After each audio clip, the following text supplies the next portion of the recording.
I rode into Red Creek with dust on my coat, blood dried under one fingernail, and no name worth giving. The town sat low between two ridges of cracked red stone, the kind of place the railroad forgot and the desert punished for it. A crooked main street cut through the middle, lined with false front buildings, hitching posts, and men who watched strangers the way wolves watched a limping calf. I had been riding 3 days with little sleep. My horse, Gideon, was tired enough to hate me, and I was old enough to understand him.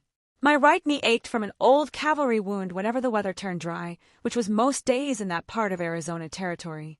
I wanted 3 things: water for the horse, coffee for myself, and silence from everybody else. Red Creek did not look like the kind of town that gave a man silence. The saloon stood at the end of a street, wide doors swinging in the afternoon wind. Laughter spilled out of it, sharp and mean. Somewhere inside, a piano was being beaten to death by a man with more enthusiasm than skill. I tied Gideon outside the livery and paid a boy 2 coins to brush him down. "What's your name, mister?" the boy asked. I looked at him for a moment. "Doesn't matter." He blinked, then nodded like that was a proper answer in the West. Inside the saloon, the air smelled of tobacco smoke, spilled whiskey, sweat, and cheap perfume. Men looked up when I entered, then looked away just as quickly. That was fine by me. I had a gray beard, a worn hat, and an old army coat faded almost colorless by sun and rain. To most folks, I was just another tired veteran drifting toward nowhere. I chose a table in the corner with my back to the wall. Old habits die hard. Some never die at all. The bartender brought coffee after I asked for it twice. He gave my revolver a quick glance, then gave my face a longer one. "Passing through?" he asked. "That's the plan. Most men say that. Half of them stay longer than they mean to. I don't." He gave a dry smile and left me alone. For nearly 10 minutes, I had peace. Then the room changed. The piano stopped first. That is always how trouble announces itself. Not with shouting, not with gunfire, with silence. The swinging doors opened, and in walked Cole Mercer. I knew him before anyone said his name. Men like him carry their reputation like a rattlesnake carries its sound. He was young, maybe 27, with a clean black hat, a silver-trimmed gun belt, and a smile that had never learned shame. 2 men followed him, both laughing before he even spoke. Behind them came the attention of the whole saloon. "That him," someone whispered. "That's Mercer, the fastest gun in the West." Cole Mercer heard it. Of course he did. Men like that live on whispers. He walked to the bar with slow confidence, the way a man does when he believes the whole world is a stage built for his entrance. The bartender poured before he ordered. Cole took the glass, turned, and let his eyes drift across the room. They landed on me. I looked down at my coffee. That should have ended it. It did not. "Well now," Cole said, loud enough for every table to hear. "Looks like Red Creek got itself a relic." A few men chuckled. I lifted the cup and drank. Cole stepped away from the bar. "That army coat real, old-timer? Or you buy it off a dead man?" More laughter. I set my cup down gently. "I earned it." Cole's grin widened. "Is that so?" "It is." He came closer, boots tapping against the wooden floor. His friends spread out behind him, enjoying the show. "What war?" he asked. "The one against old age." The room laughed harder this time. I did not. A young man at a nearby table leaned toward his friend and muttered, "Leave him be." Cole heard that too. He always heard what fed him. No, Cole said. "I'm curious. A man wears a coat like that. He wants folks to ask questions." "I don't." "That right. That's right." Cole stopped beside my table. He smelled of whiskey, gun oil, and pride. "What's your name, veteran?" I looked up then.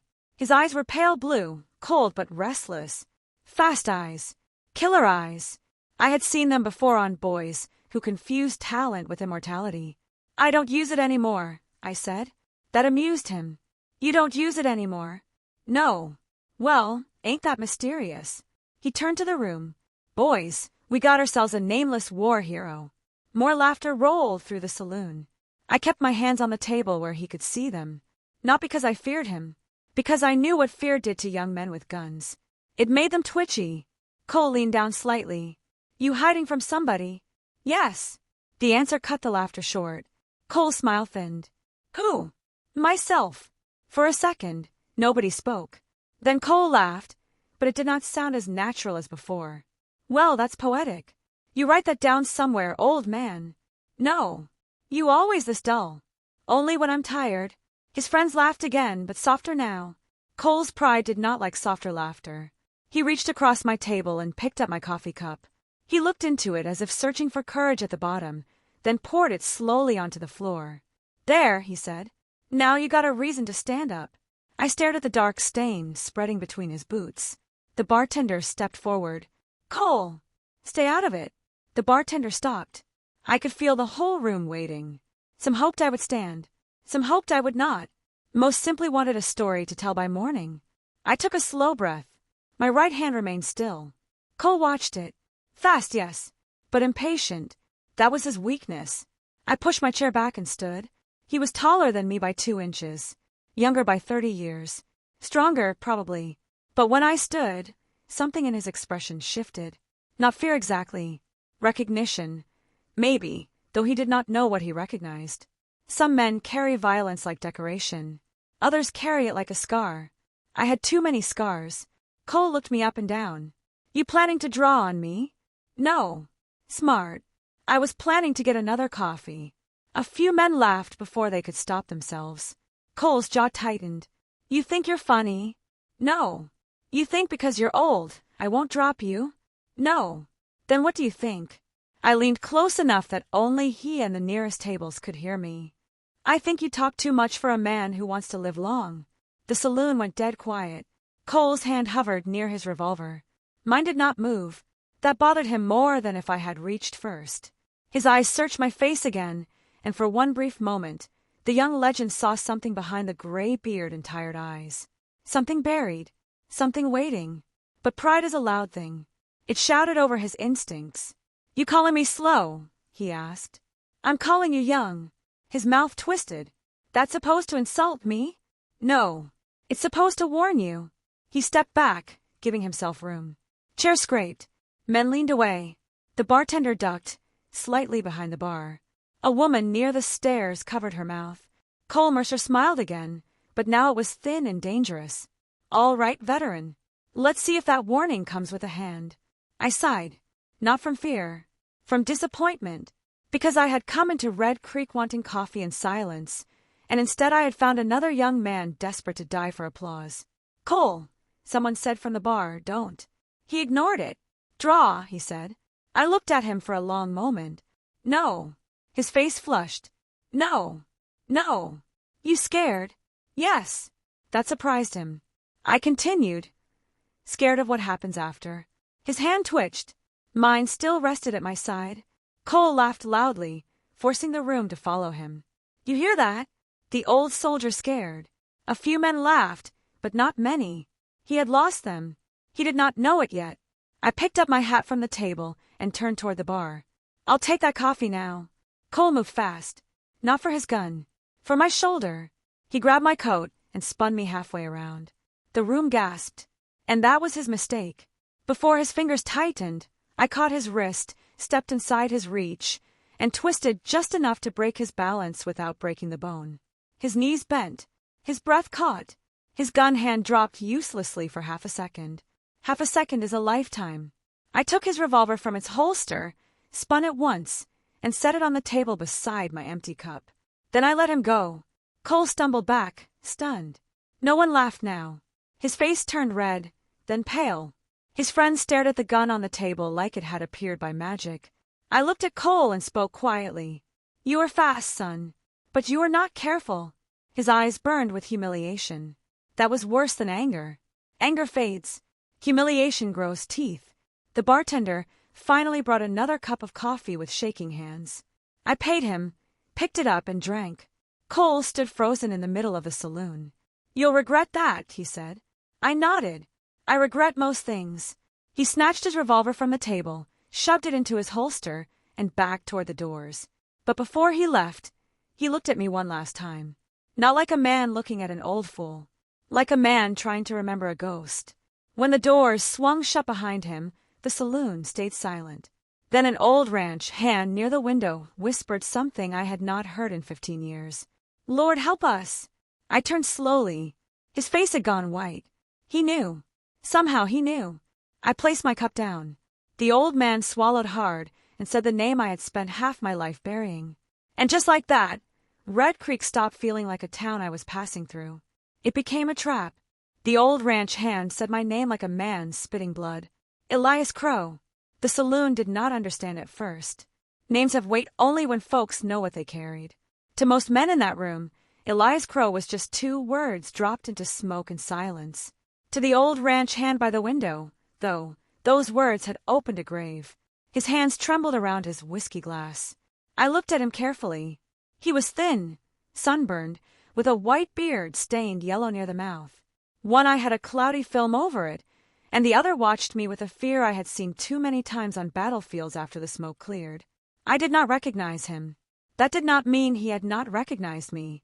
"Don't say that name again," I told him. My voice was calm, but the warning in it traveled across the room faster than any bullet. The bartender stopped wiping the counter. The woman near the stairs lowered her hand from her mouth. Somebody whispered, "Who's Elias Crow?" Nobody answered. The old ranch hand swallowed hard. "I saw you once." I turned away from him. "No, you didn't." "Outside Fort Mason," he said. "After the raiders came through. You were with Captain Bell's column." My stomach tightened. There are places a man locks away inside himself. Dark rooms with thick doors. Rooms where screams still echo no matter how many years pass. Fort Mason was one of mine. I took my coffee from the bar, but I no longer wanted it. My mouth had gone dry. "You're mistaken," I said. "I ain't." His voice cracked. "You rode in with 12 men and left with 4. I remember that black horse you had. I remember the saber cut on your cheek." Without thinking, I touched the faint scar near my jaw. That small movement betrayed more than words ever could. The room shifted around me. Curiosity sharpened.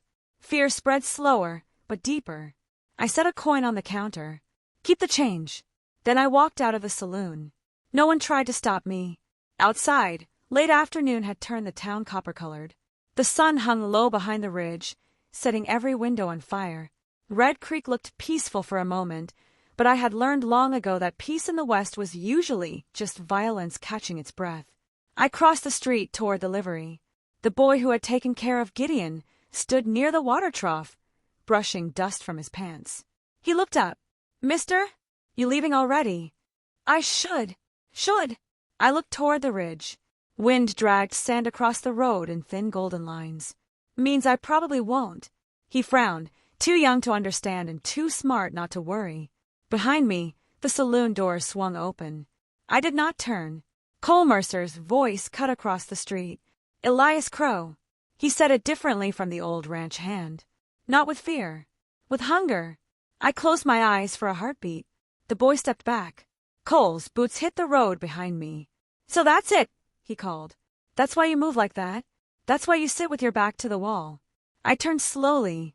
Cole stood in the street with his thumbs hooked into his gun belt. His 2 friends stood behind him, but not as close as before. Humiliation had made Cole dangerous. Recognition had made his friends cautious. "You following me now?" I asked. "I'm learning. That'll be a first." His eyes narrowed. A few men had come out of a saloon. Others watched from porches and windows. News moves fast in a small town. Shame moves faster. Cole pointed at me. "You know what I heard about Elias Crow?" "I doubt it. I heard he was dead.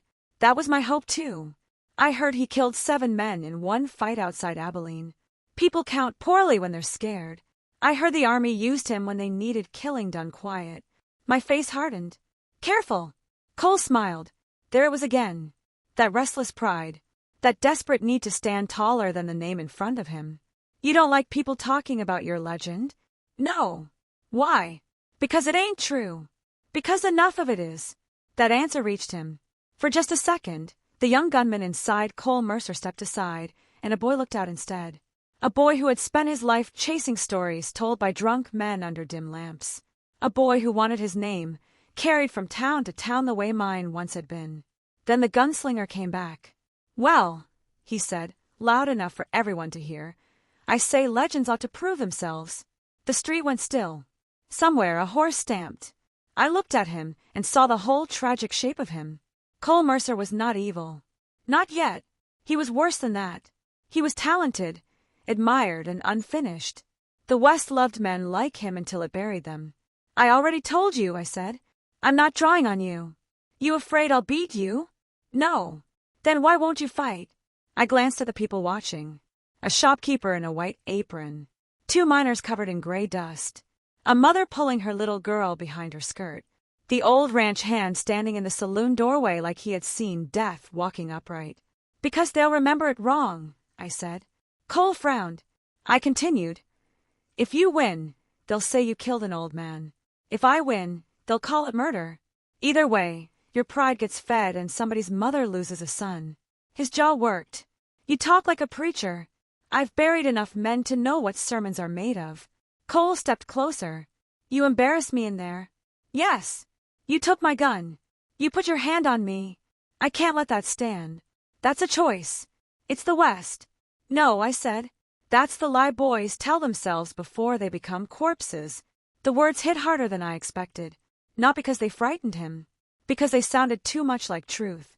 Cole's friends exchanged a glance. One of them, a narrow-faced man with a scarred lip, leaned toward him. Cole, leave it. He ain't worth. Cole shoved him away without looking. Don't tell me who's worth it. Then he looked back at me. Tomorrow morning, he said. Main Street. Sunrise. No. You don't show. Everyone will know Elias Crow is a coward. I almost smiled. Son, I have been called worse by better men. He had no answer for that. I turned toward the livery again. Then he said something that stopped me cold. Maybe Fort Mason made you soft. The town disappeared. The street, the wind, the watching faces, all of it pulled back like water before a flood. For a moment, I was not in Red Creek anymore. I was younger. The air smelled of smoke and wet dirt. Fort Mason burned beneath a black morning sky. Horses screamed behind the stables. Men shouted orders that no one obeyed. I remembered Captain Bell, falling with both hands pressed to his throat. I remembered Private Haskins crying for his mother while I dragged him behind a wagon wheel. I remembered a boy no older than 17 handing me cartridges with shaking fingers. Then I remembered the silence afterward. The kind that does not mean peace. The kind that means nobody is left. I opened my eyes. Cole was still there. Still young. Still breathing. Still foolish enough to throw ghosts like stones. My voice came out low. Do not speak of Fort Mason. Cole saw something in my face then. Everyone did. Even he knew he had stepped onto ground that might open under him. But pride would not let him retreat. Sunrise, he repeated, though quieter now. I walked to Gideon and placed my hand on his neck. The horse leaned into me like he was tired of human stupidity too. The livery boy whispered, Mister, are you really him? I checked Gideon's saddle strap. No. But that man said. I said no. The boy went silent. I regretted my tone immediately. He had done nothing wrong except be young near dangerous men. I softened my voice. What's your name? Samuel. You got family here, Samuel? My ma. She works laundry. Pa died in a mine cave-in. Then listen to me. When men start reaching for guns, you get low and you stay behind wood or stone. Don't stand in doorways. Don't look to see who wins. Understand? He nodded slowly. You think there'll be shooting? There's always shooting when fools run out of words. I left Gideon at the livery and found a room at the boarding house near the edge of town. The woman who ran it, Mrs. Calloway, had gray hair pinned tight and eyes that missed very little. She handed me a key without asking my name. Trouble following you? She asked. Usually walks beside me. She studied my face. Cole Mercer has been trouble since he first learned men would clap for him. Someone should have taught him better. His father tried. Got shot outside Tucson. Cole was 16. That explains some things. Not enough. It never does. My room. I asked. Top of the stairs. Second door. Window sticks. Bed complains. No shooting indoors. I'll do my best. She almost smiled. Night settled over Red Creek slowly, heavy and warm. From my room, I could see the saloon lights glowing across the street. Voices rose and fell.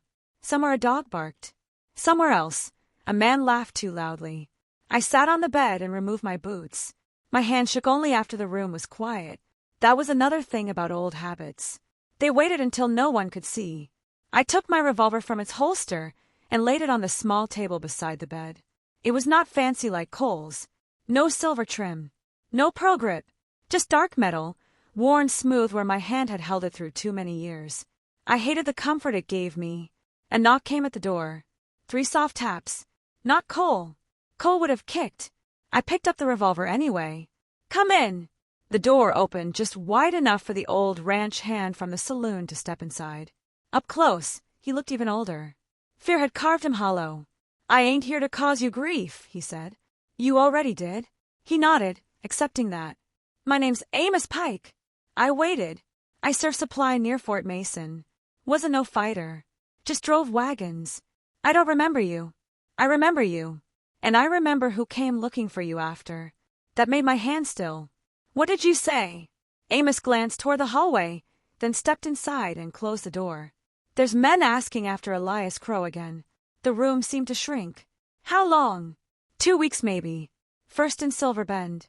Then down near Calico Ridge. I heard it from a freight man yesterday. What men? Amos swallowed. Men riding for Silas Voss. The name struck harder than Cole's insults ever could. Silas Voss. Now there was a ghost with teeth. I looked toward the window, toward the red ridge beyond town. The last light had gone out of the sky. Voss is dead, I said. Amos shook his head. No, sir. He ain't. The wind pressed against the glass. Down in the street, somebody shouted Cole Mercer's name, and a cheer went up from the saloon. Young men celebrating young violence. Old men remembering what it cost. Amos took a step closer. If Voss finds out you're here, this town won't survive it. I looked at my revolver on the table, then at my old army coat hanging on the chair. I had spent years running from my name because I thought silence could bury the past. But the past was not buried. It was riding toward Red Creek. And now Cole Mercer, the fastest gun in the West, had shouted my ghost loud enough for every devil in the territory to hear. I did not sleep that night. Men who survive long enough in the West stop trusting silence after dark. Silence usually means somebody is waiting for the right moment to make noise with a gun. I sat beside the window in the boarding house with my revolver resting across my lap while the town slowly drowned in moonlight. Across the street, the saloon finally emptied sometime after midnight. Drunks staggered home. Horses shifted in the dust. A harmonica cried somewhere far off near the edge of town. But my mind stayed fixed on one thing. Silas Voss. I had not heard that name spoken aloud in 12 years. Most men believed Voss was dead because that was the story spread after Black Hollow Canyon. Truth was harder to explain. Truth usually is. Silas Voss had once been the most feared outlaw boss west of New Mexico. Ruthless, patient, smart enough to avoid greed until greed became impossible to resist. He robbed banks, trains, army payrolls, and once burned an entire ranch because the owner refused to feed his men. And for nearly 3 years, I hunted him. Not as a lawman, as something worse. Back then the army needed men who could move quietly across bad land and kill without hesitation. Men who could disappear into outlaw camps, track raiders through canyon country, and leave bodies behind before sunrise. Men like me. I rubbed my thumb slowly across the grip of my revolver. The wood was smooth from decades of use. Too smooth. A soft knock interrupted my thoughts. 3 taps. Mrs. Calloway's voice came through the door. Mr. Crow. I closed my eyes briefly at the name. Come in. She entered carrying a coffee pot and 2 cups. Her gray hair was loose now, hanging around tired eyes that had probably seen too many dangerous men rent too many rooms. You looked like a man who wasn't planning on sleeping, she said. You're observant. I'm old. She poured coffee carefully. Same thing sometimes. I accepted the cup. Thank you. You expecting trouble tonight? Yes. From Cole Mercer? No. That answer worried her more. She sat in the chair across from me. I heard the name Amos Pike mentioned downstairs, she said quietly. That doesn't surprise me. He also mentioned Silas Voss. I looked at her. Most people reacted to that name with confusion. Mrs. Calloway reacted with fear. You know him? I asked. I knew of him. Her voice lowered further. 20 years ago my husband hauled freight between Prescott and Tucson. Voss robbed their caravan. Killed 6 men. I'm sorry. He let my husband live. That surprised me. Why? He wanted someone left alive to spread fear. That sounded like Voss. The old outlaw had understood something most killers never learned. Terror traveled faster than bullets. Mrs. Calloway looked toward the dark street below. If he's really alive, he is. She nodded slowly, like part of her had expected that answer all along. Then another sound drifted through the night. Horse hooves. More than one rider. Coming fast. My body reacted before thought did. I stood instantly and moved beside the window without exposing myself. 3 riders entered town beneath the moonlight. Long coats. Shotguns across their saddles. No lanterns. Mrs. Calloway whispered, "Them?" "Maybe." The riders slowed near the saloon. One of them dismounted and spoke briefly with a drunk standing outside. Money exchanged hands. Information bought cheap. That meant professionals. I watched carefully. The tallest rider turned slightly, enough for moonlight to catch the scar running from his ear to his collarbone. My stomach tightened. I knew him. Wade Cutter. One of Voss's old men. And one of the cruelest bastards I had ever failed to kill. "Well," I muttered quietly. "Looks like Hal finally found my address." Mrs. Calloway stared at me. "You know them." "Unfortunately." "Down below." Cutter pointed toward the boarding house. So much for staying unnoticed. I grabbed my gun belt. Mrs. Calloway rose quickly. "You can leave through the back." "No. No," she repeated sharply. "There are armed men downstairs." "I know." "Then why in God's name would you stay?" "Because running gets people killed." I had learned that lesson the hard way years ago. If Cutter and his men believed I had fled, they would tear through Red Creek searching for me. Innocent folks would suffer for it. And I was tired of leaving graves behind me. "Lock your door after I leave," I told her. "You can't fight all of them." "I don't intend to." I stepped into the hallway. The floorboards creaked beneath my boots as I descended the stairs slowly. Every instinct inside me sharpened. Every shadow mattered. The front doors burst open before I reached the bottom. Cutter entered smiling. He looked older, heavier, meaner. His scar pulled one side of his mouth upward into a permanent crooked grin. "Well now," he said. "Thought I smelled a ghost." The 2 gunmen behind him spread out immediately. Trained, not amateurs. I stopped halfway down the stairs. "Evening, Wade." Cutter laughed softly. "Hell of a thing seeing you alive, Crow." Could say the same. His eyes moved across the room. "No ambush." "Disappointed." "A little." The boarding house had gone silent except for the ticking of the clock behind the front desk. Cutter rested his hand near his revolver. "Boss wants a word." "I'm not interested." "That ain't really optional." "Funny," I said. "I was just thinking the same thing." His grin widened. There was movement outside. More boots. More horses. Too many. Cutter noticed my glance toward the window. "You're surrounded, old man." I sighed.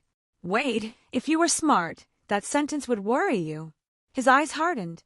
"Still talking like you're dangerous." "No," I replied quietly. "Talking like I remember." That irritated him enough to make him careless. He drew first. Fast. But pain and age had not slowed me nearly as much as people hoped. My revolver cleared leather almost by instinct. 2 shots exploded inside the boarding house. Cutter's bullet shattered the staircase railing beside me. Mine tore through his shoulder. He crashed backward screaming. The other gunman fired instantly. Wood splintered around me as I dove sideways behind the staircase. The boarding house erupted into chaos. Mrs. Calloway screamed upstairs. Glass shattered. Smoke filled the air. I fired once through the railing. 1 gunman dropped. The other retreated outside, yelling for reinforcements. Damn. That was bad. Very bad. I moved quickly toward Cutter before he could recover. He tried reaching for his revolver with his left hand, but I kicked it away across the floor. "You should have stayed dead," he growled through clenched teeth. I tried. Gunfire exploded outside again. Bullets punched through the walls. They were shooting blind now, which meant too many shooters and not enough discipline. I grabbed Cutter by the collar and dragged him toward the front doorway. "You're coming with me." "Go to hell." "I've been there." I shoved him through the doors, just as another shot blasted apart the window behind us. The street outside had turned into madness. 4 mounted gunmen. 1 crouched behind the water trough. Townspeople running for cover. Horses panicking. And standing in the middle of it all, beneath the moonlight, Cole Mercer. Of course. The idiot had come to watch. One of Voss's men aimed toward him without hesitation. I moved before thinking. "Down!" Cole barely reacted in time as I slammed into him. The gunshot cracked above us, smashing the saloon window behind. We hit the dirt hard. Cole stared at me in shock. You just saved my life. You're welcome. Another bullet struck near us. Cole finally understood. This was not a duel anymore. This was war. He rolled behind a horse trough beside me. Who the hell are these men? Old mistakes. That one called you Crow. Yes. You really hunted Silas Voss. Later. Cole peeked over the trough and fired once with incredible speed. One rider dropped instantly from his saddle. I blinked despite myself. Damn. The boy really was fast. Cole looked at me. See? Not just talk. No, I admitted. Not just talk. The compliment hit him strangely, almost like hearing approval from a father he never had. Gunfire echoed again. Another outlaw charged down the street on horseback with a shotgun raised high. Cole started to stand. Wait! Too late. The shotgun roared. Cole spun sideways violently and collapsed into the dirt. For one terrible second, I thought he was dead. Then I saw blood running down his upper arm. Not fatal, but enough. The outlaw laughed and rode closer. Big mistake. I rose slowly from behind the trough. The outlaw saw me and froze. Recognition. Pure terror. Oh God, he whispered. I fired once. He fell from the saddle before his shotgun hit the ground. Silence followed briefly. The remaining riders pulled back toward the edge of town. One shouted, Voss is coming for you, Crow. Then they disappeared into the darkness. Smoke drifted across the street. Somewhere nearby, a horse screamed in panic. I walked toward Cole slowly. He sat against the trough, gripping his bleeding arm, breathing hard. You alive? Unfortunately, he muttered. That makes two of us. He stared at me under the moonlight, all arrogance stripped away now. For the first time since meeting him, he looked young. Not legendary. Just human. You could have let me die, he said quietly. Yes, but you didn't. No. Why? I looked down the empty street, where Voss's men had vanished. Because too many young men had already died around me. Because I was tired of graves. Because despite all his pride and foolishness, Cole Mercer still had time to become something better. But I only said one thing. Because they weren't aiming at you, I answered. They were aiming at the part of my past that refuses to stay buried. Then I looked toward the dark horizon beyond Red Creek. And somewhere out there, riding through the desert night, Silas Voss was coming for me personally. By sunrise, Red Creek looked like a town that had aged 10 years overnight. The street was still scarred with bullet marks. Broken glass glittered in front of the saloon. The water trough had 3 holes punched clean through it, dripping into the dirt like a slow wound. A dead horse lay covered with a canvas near the livery, and 2 men from town carried one of Voss's riders toward the undertaker without speaking. Nobody laughed that morning.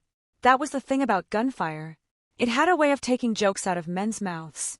I stood outside the boarding house while Mrs. Calloway swept splintered wood from her doorway with sharp, angry strokes. She had not cried once.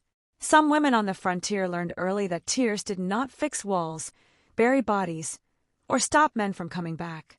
Cole Mercer sat on the saloon steps across the street with his wounded arm wrapped in linen. His black hat rested beside him.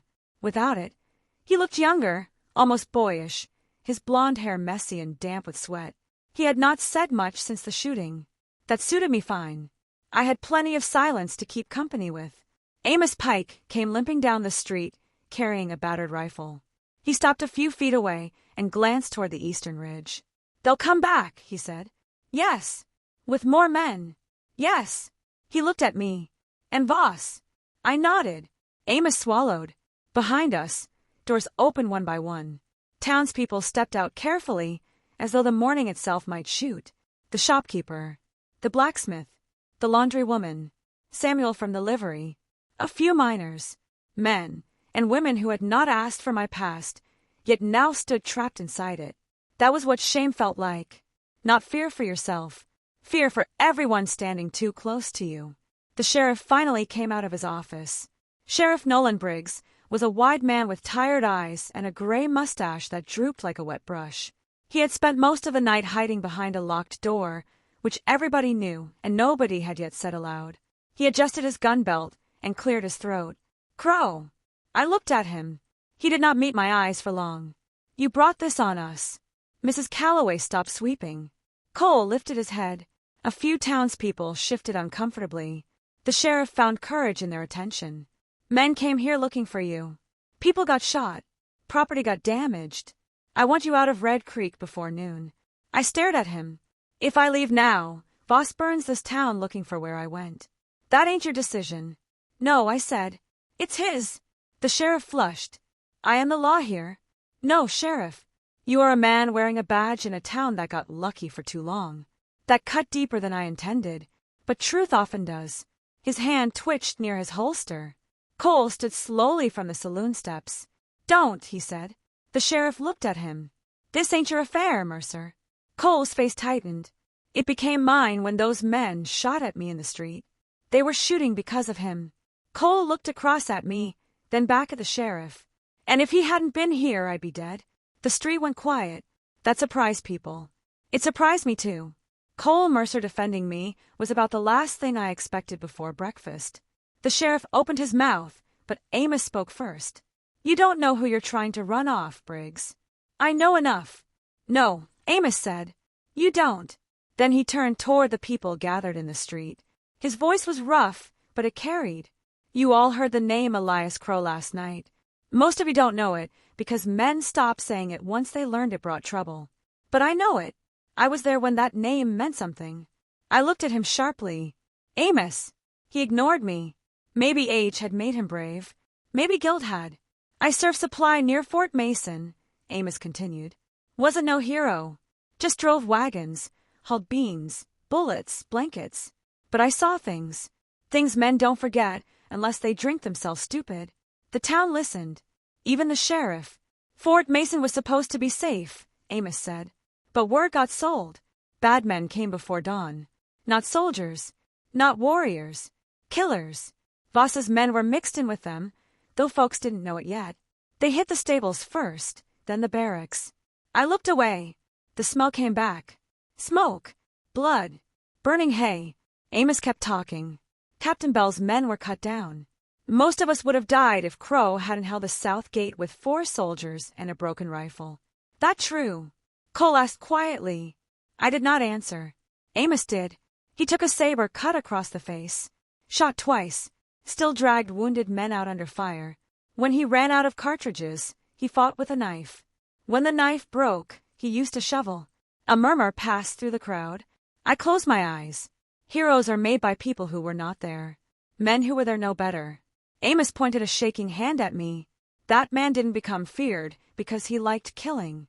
He became feared because terrible men learned he would not stop. The sheriff's face had changed now. Not softened. Uncertain. Amos was not finished.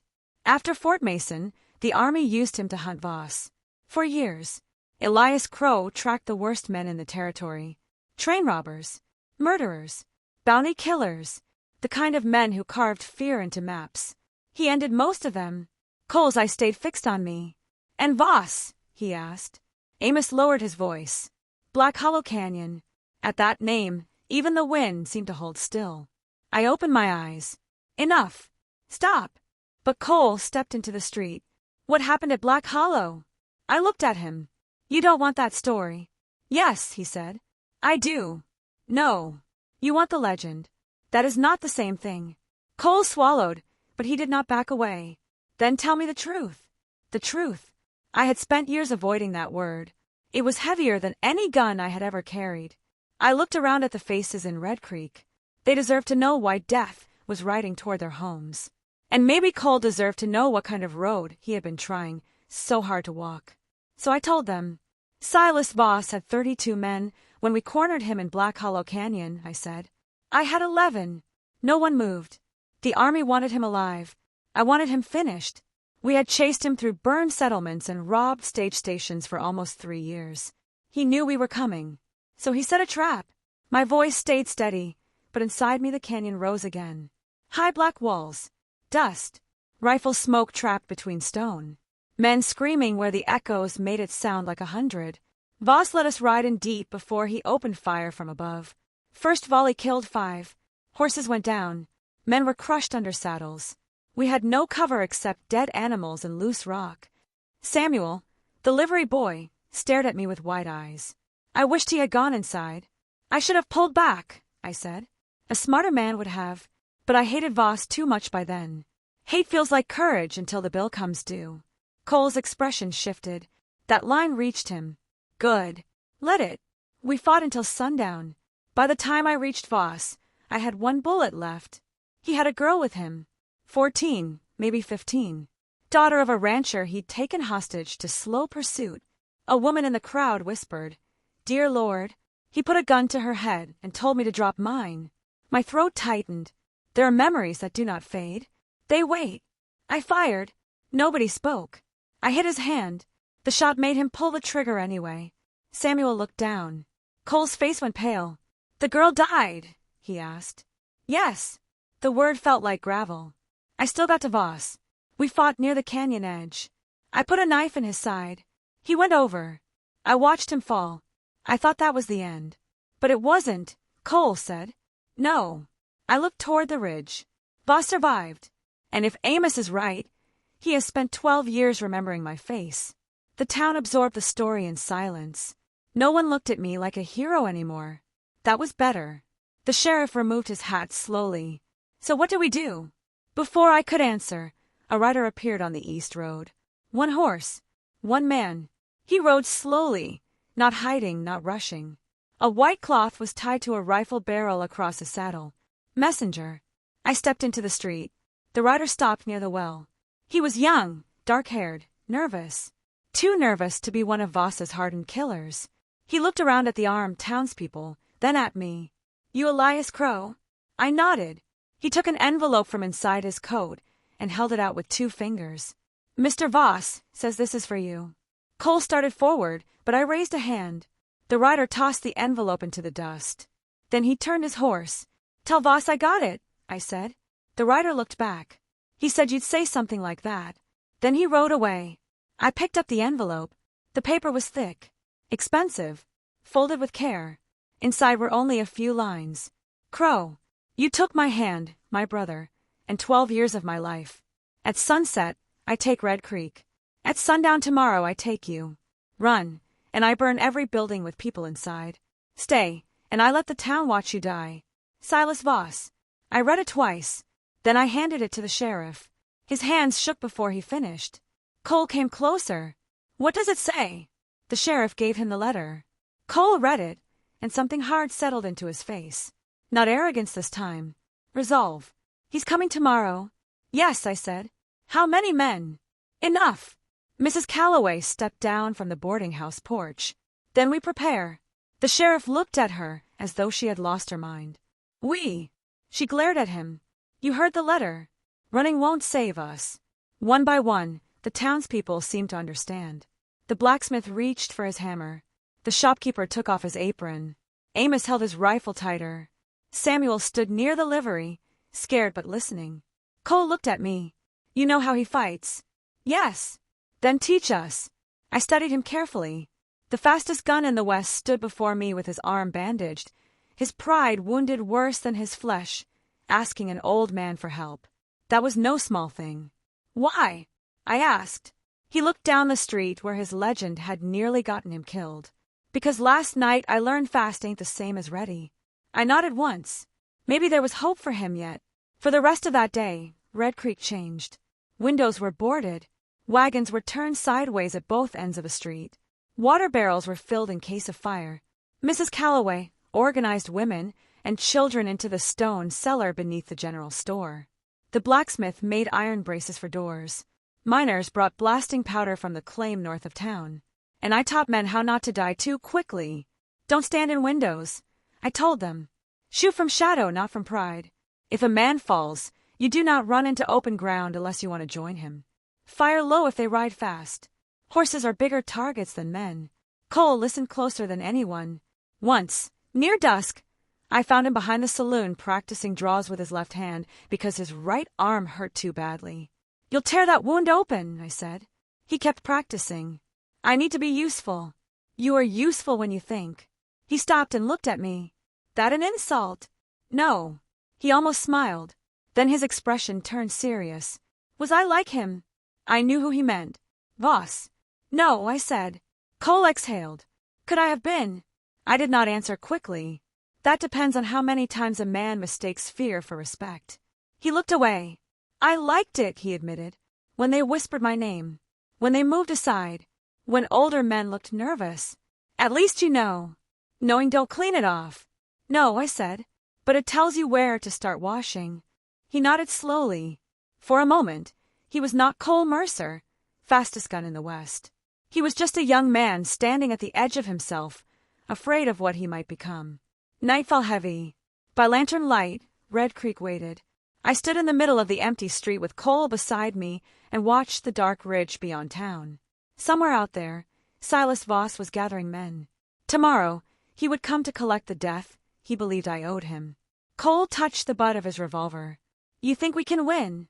I looked at the boarded windows, the frightened town, the people who had chosen to stand because running would only delay the fire.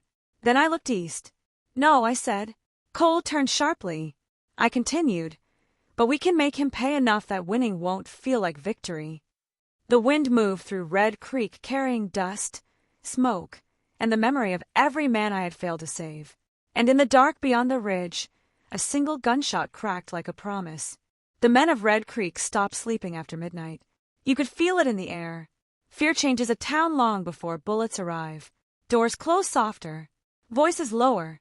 Even dogs bark differently, like they know death is walking nearby. Lanterns glowed behind boarded windows while armed men waited in silence along the street. The blacksmith sat behind an overturned wagon with a double-barreled shotgun across his knees. Amos Pike positioned himself on the roof of the general store, despite his bad leg. Mrs. Calloway carried ammunition from building to building with more courage than most soldiers I had known. And beside the saloon, Cole Mercer checked his revolver beneath the pale light of dawn. The fastest gun in the West no longer looked hungry for applause. Now he looked ready for war.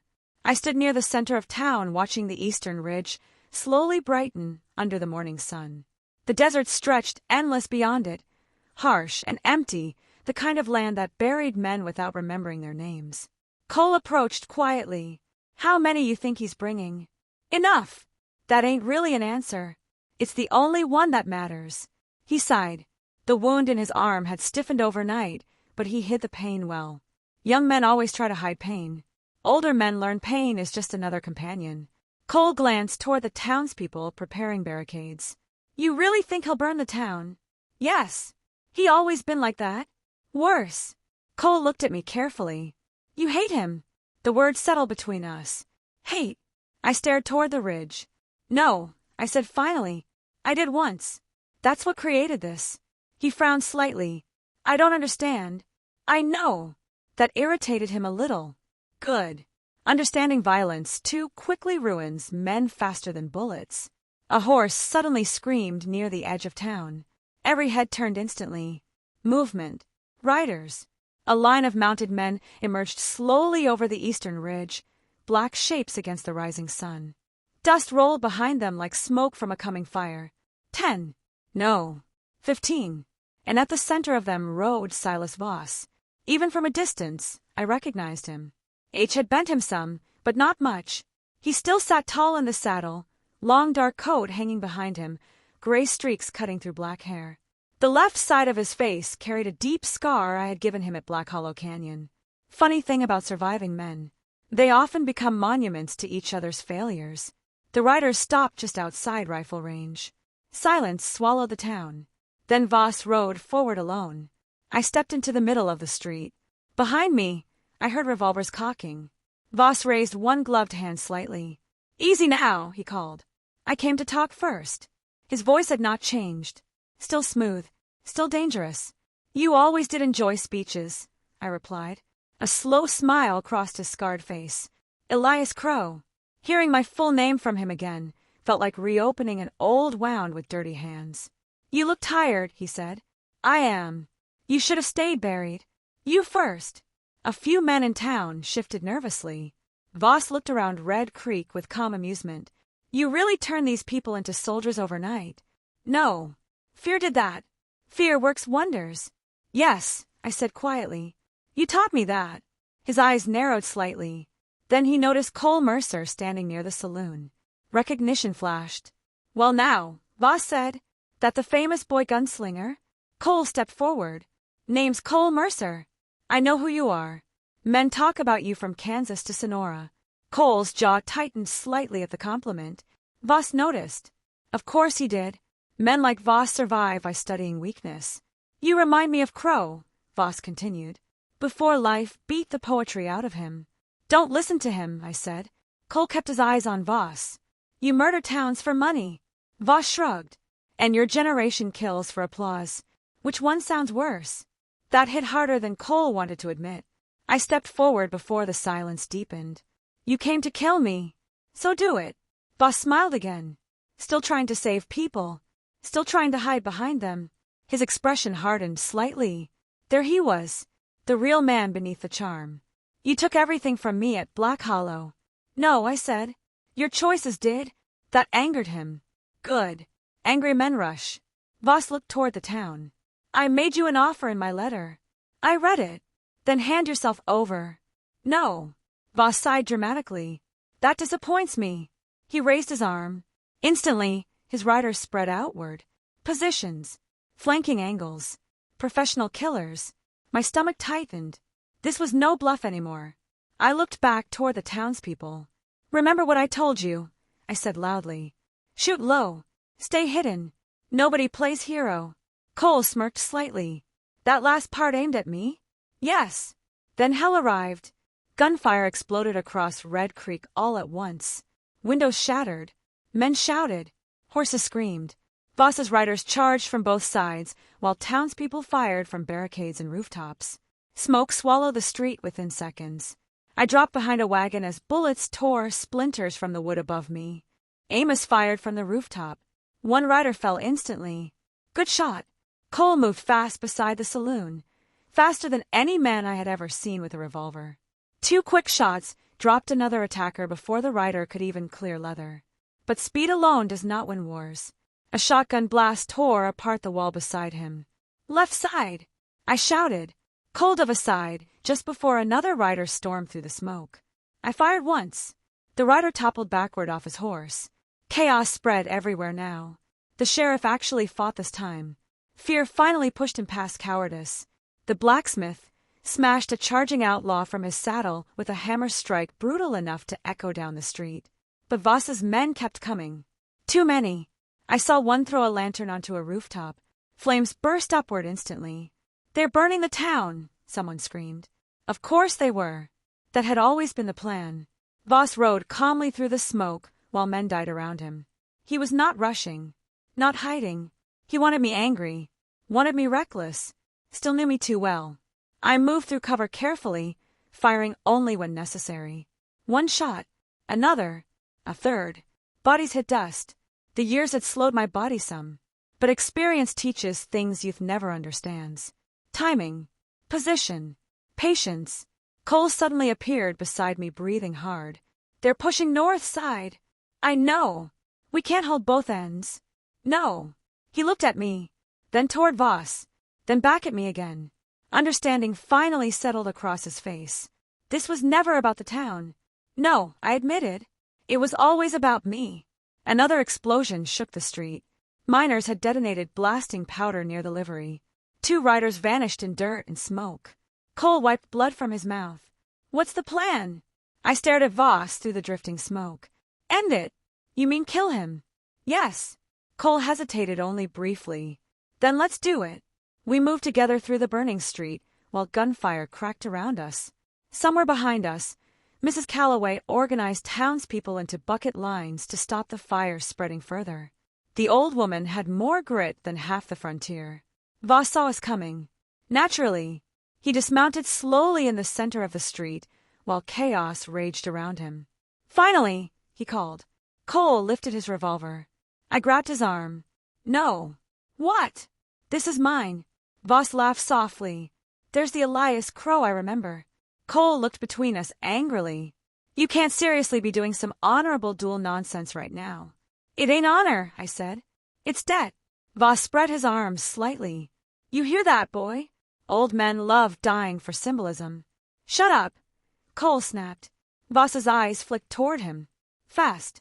Too fast. I saw it immediately. The shift in posture, the tightening shoulder. He was drawing. Cole! Gunfire exploded. Cole reacted instantly, shoving me sideways as Voss fired. The bullet ripped through Cole's side instead. Time seemed to stop. Cole staggered backward into the dust. Something inside me broke loose then. Not rage. Something colder. Something older. Voss tried firing again. Too slow. I drew. One shot. The revolver bucked in my hand. Voss froze. For a second, he looked almost confused. Then blood spread slowly across his chest. Silas Voss dropped to his knees. The street felt strangely quiet around us. Not silent completely, just distant, like the world had stepped backward. Voss stared up at me, while blood ran between his fingers. 12 years, he whispered. Yes. You still shoot straight. Enough. A faint smile touched his face. Damn shame. Then he collapsed into the dirt. Dead at last. I stood motionless staring at him. No triumph came. No satisfaction. Just exhaustion. That was the truth. Nobody tells young gunslingers. Revenge does not heal old wounds. It simply reopens them in quieter ways. Crow! I turned instantly. Cole lay against the trough, clutching his side. Blood soaked through his fingers. I rushed to him, dropping beside him in the dirt. Easy, I muttered. That looked cooler in my head, he whispered weakly. Despite everything, I almost laughed. Idiot! Probably. Gunfire had stopped now. Without Voss, the remaining riders fled into the desert. The battle for Red Creek was over. But Cole's breathing had gone shallow. Mrs. Calloway hurried toward us with torn cloth and whiskey. Move, she ordered sharply. I pressed both hands against Cole's, wound while she worked. Cole grimaced hard. You know, he muttered through pain. First time we met, I thought you were just some tired old drunk. I was offended for nearly 5 minutes. A weak grin crossed his face.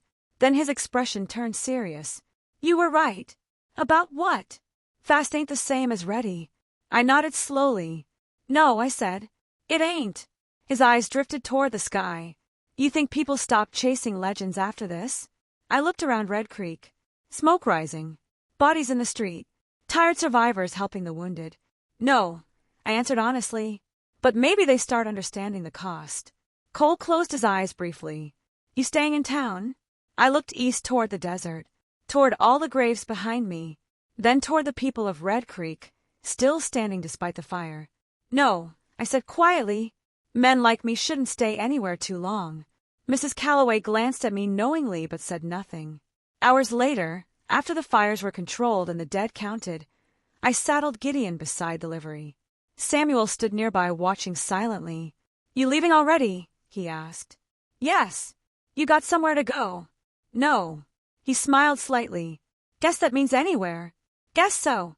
Cole stood near the saloon porch with bandages around his ribs. Pale. Hurting. Alive. He walked toward me slowly. You know, he said. People are going to talk about this for years. They always talk. You think they'll say Elias Crow was the fastest gun in the West. I adjusted Gideon's saddle. No. Cole frowned. Why not? I looked at him one final time. Because surviving was never about being the fastest. Then I climbed into the saddle. The town watched quietly as I turned Gideon toward the open desert. No applause. No cheering. Just silence. Real silence this time. The kind earned after storms pass. As Red Creek disappeared behind me beneath the setting sun, I realized something at last. For years I had run from the name Elias Crow because I believed legends only brought death. Maybe that part was true. But sometimes legends also leave warnings behind for younger men foolish enough to worship violence. And maybe that was enough reason to keep writing.